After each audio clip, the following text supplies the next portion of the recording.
Theater, an art form as old as art itself. Performance and emotion.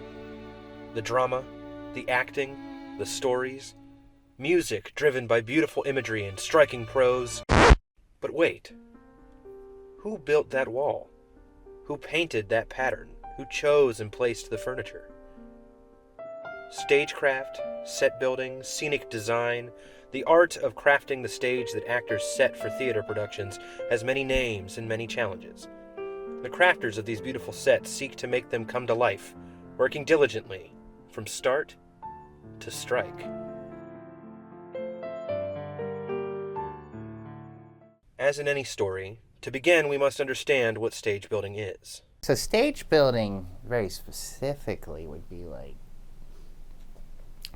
building and setting up a stage for a production to use. Set construction or set building, it's the building of the scenery for shows. Either, here it's all theater, but, entertainment industry, variety shows, concerts, there's always some sort of element that needs to be built. There's different levels within that crew, right? So we have a scenic crew, and we usually call them carpenters in theater. So carpenters would be your lowest level worker, and above them would be the master carpenter. Master carpenter would be in charge of the actual set build of the show, and then above the master carpenter there'd be the tech director, and the tech director really is the person kind of overseeing the scenic shop. Stage building is building the set that the actors work with during the play. This involves ensuring certain parameters are met and also ensuring that the set is safe enough so that nobody gets hurt working with it. Stage building is like, there's a lot of wood, there's screws everywhere. Jerry's always back there or in front. Building a set is taking an empty stage and filling it with what's needed for the play. You build whatever it is from scratch. It's creating the background for the story. I mean, when you start, it's an empty stage and you have to add the walls and the stairs and the floors. Somebody says they need 3 walls that are this color and this tall. You just build them. And you cover them and they get painted and it matches the design. And then the designer gets to come in after and make it look better. All I have to do is build the frame. Probably the most common thing is drills, and then a miter saw, and then a circular saw. If you're in a more permanent shop, the big tool besides those is going to be a table saw. And then if you're lucky, you have a panel saw. Scenery construction tends to be real basic. It's kind of the same toolkit that like house builders have. Building a set is the same as building a shed or a house or a deck. It's a bunch of lumber, a bunch of screws, a bunch of nails. All of it gets cut, put together, finished and painted. Set construction covers much of the physical building behind sets, but who works to paint, decorate, and furnish the final product?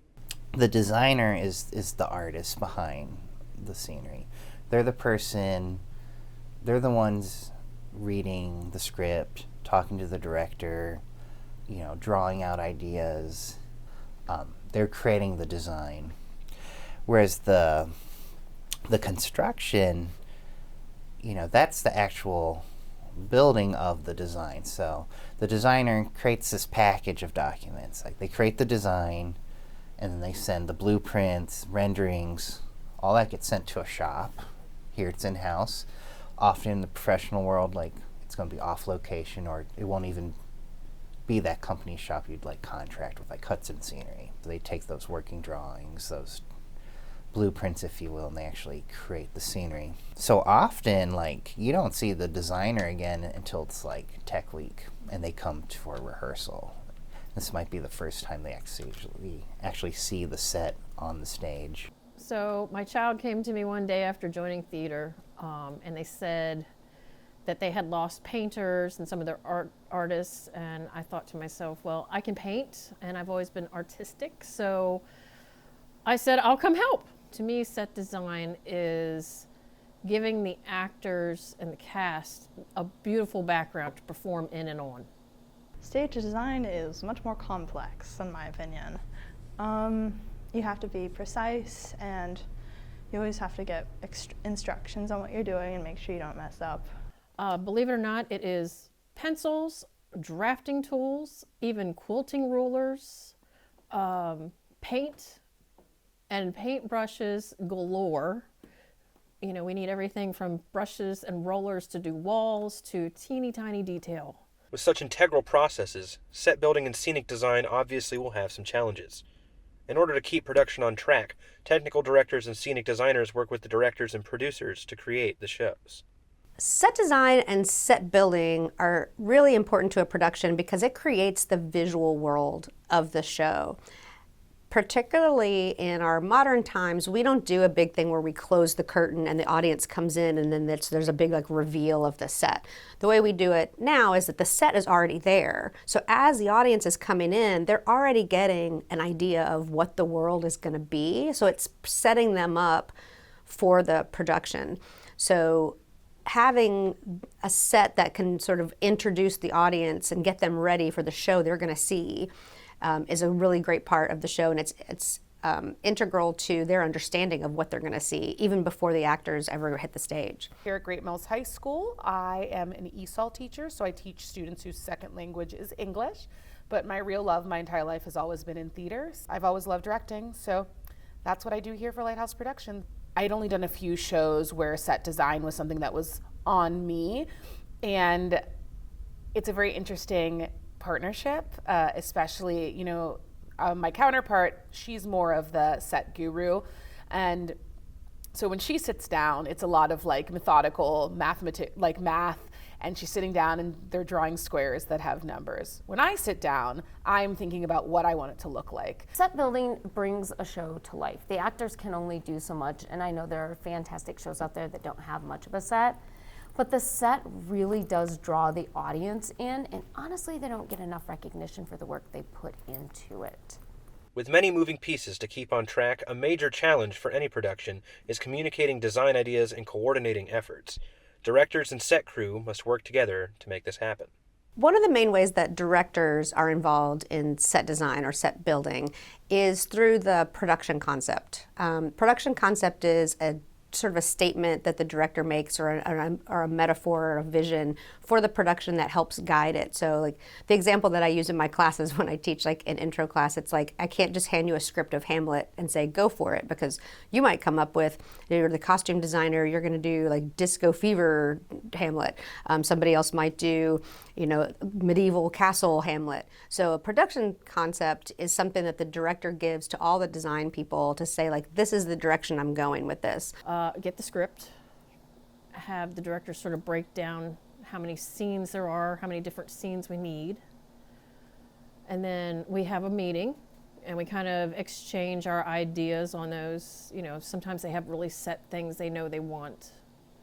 And then we just kind of bounce back and forth off of each other, like how can we make, you know, these scenes happen and different from each other. So I can think of two struggles, and one of it is often we have to share the space with our actors, because obviously they have to practice in the space they're going to use, and that sometimes comes with lights being turned on and off while you're in the middle of trying to paint or decorate something. And that can get really difficult. And on the other side, I know sometimes our cast has a hard time when we're all in the space and in their way or making noise while they're trying to concentrate. And the other thing is the last minute, we didn't think of this, or additions that come when, you know, we think we're getting there, and then all of a sudden they're like, that doesn't work. So we have to kind of redesign things, or maybe make something new, or add something extra, because you look at it and you're like, it's just missing something. And, you know, it's just those last minute is probably the toughest part as scenic design. Directors and set crew usually work pretty well around each other. Directors are used to everybody collaborating. That's one of their main jobs, is to coordinate the collaboration. Behind the scenes is very good. There are lots of supported people and adults that are willing to give you plenty of direction, and it's also, they make sure it's fine if you mess up. Working around the directors and actors can be a bit of a struggle, especially when they're trying to do a scene in a room where we have to do work on, but eventually it all works out. If the directors are directing the actors, like up and down the stage, and like if you have a 2-story set, then they're going up and down the stairs, and everybody has to be even more careful so you don't trip and fall. Part of it depends on the program. If your program has a separate tech designer, right, they rely heavily on that. We're fortunate enough here to have people that are willing to kind of take on that role, so it's really a collaborative process where you sit, you talk with the person that wants to come in and build it to see what our capabilities are versus what we can do. I love my Christmas list stage of the thing because I can ask for whatever I want, and then our tech director will bring us down and tell us the reality of it all. Sometimes personality difference just kind of create problems. But as far as like our roles, no, I don't think it's difficult to work with actors. And you know, you can have difficult directors that are particular, but you know, they're the boss, right? They're kind of the guiding light for any production. So I kind of like working with particular directors as long as they're not getting mired down on details that don't matter. So I'm saying, for example, we're doing for Clue, I'm saying, why can't we have a house on stage? Right? Or if I want to fly in a chandelier, why can't 3 fall? So I think that it's really about having a really good relationship with the person that you are set designing with. And it is so integral to the show. So anybody that's going into set design is someone that is not only smart, but has to be able to work with people, even if they're not people, which you do find, you know, you get your grumps along the ways that you meet with your set design. And I think that it's really about being flexible and understanding that a no is really a no because of safety concerns or because it's just impossible. And sometimes you have to be able to, like, your Christmas list can't be forever long. The way that I, as a director, communicate my ideas about the set is there's usually a the first production meeting is usually sort of a vision meeting. I sometimes do like a PowerPoint slideshow that has like research that I've done. I may just do a discussion with them. It just depends on the particular production. If I feel like I want visuals to communicate it, communication skills are definitely something that a director has to have a lot of variations on ways to communicate so that you can reach different types of people. As we were cleaning up for Clue on Sunday, we're doing Strike, I turned to our set designer and I said, hey, you ready to think about Annie? And he's like, I guess, sure, Raquel. And I was like, okay, great. And I'm like, so for Miss Hannigan's office, and he's like, whoa, I don't want to hear anything about Miss Hannigan or whatever. He's like, you need an office. What does the office need to look like? How big does it need to be?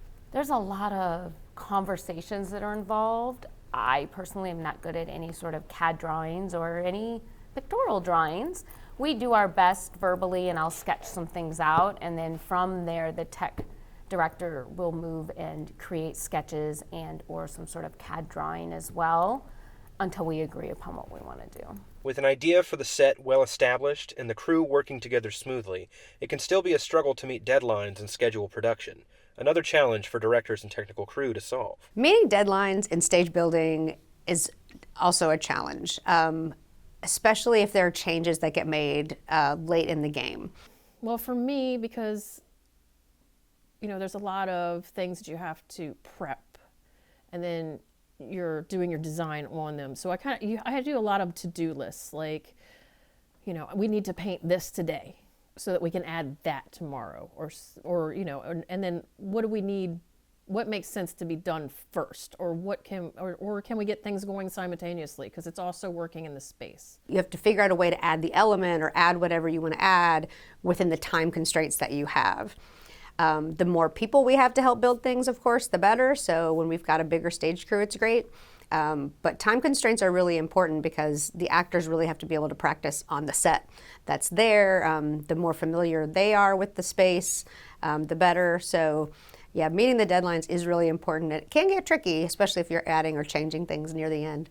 Well, you keep a calendar, you kind of set goals for yourself. And I do to-do lists. Like, there's a to-do list behind you. Like, it's actually, it's a little neurotic, but there are to-do lists everywhere for different people that I'm writing.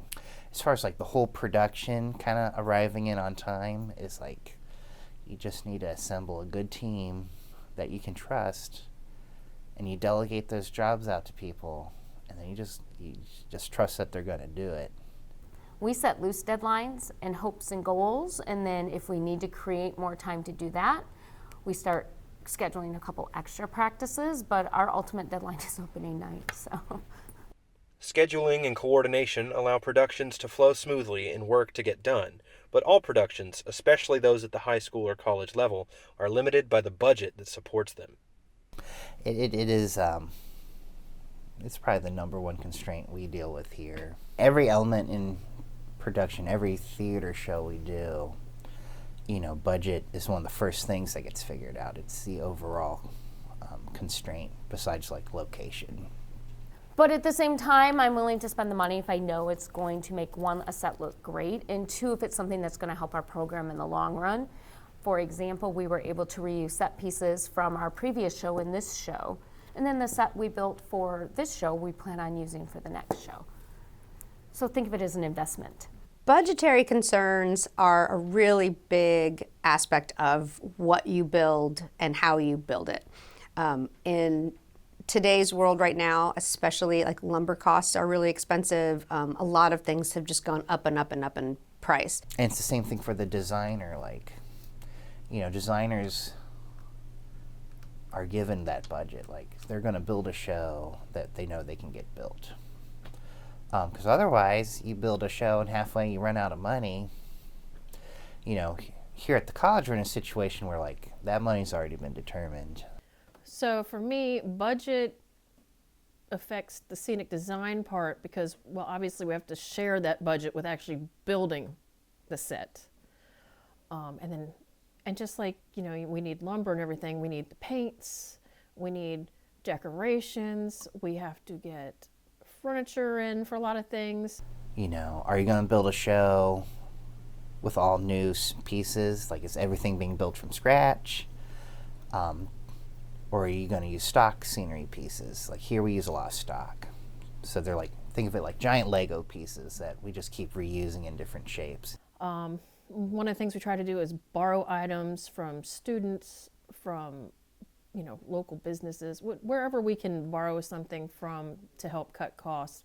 And then we also do a lot of faux things. Like in our last show, we needed a pool table. Well, obviously we couldn't fit an actual pool table in our area that would be easily moved, so we just built a facade around a table to make it look like a pool table. And then we just added some like painting details to it to give it, a little more depth. So, we got a little artistic with these designs.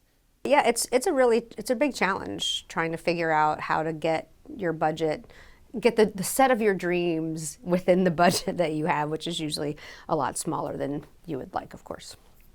If a production can keep itself within budget, coordinate ideas and efforts, and keep itself on schedule, then the set crew can complete the set and pass it off to the actors.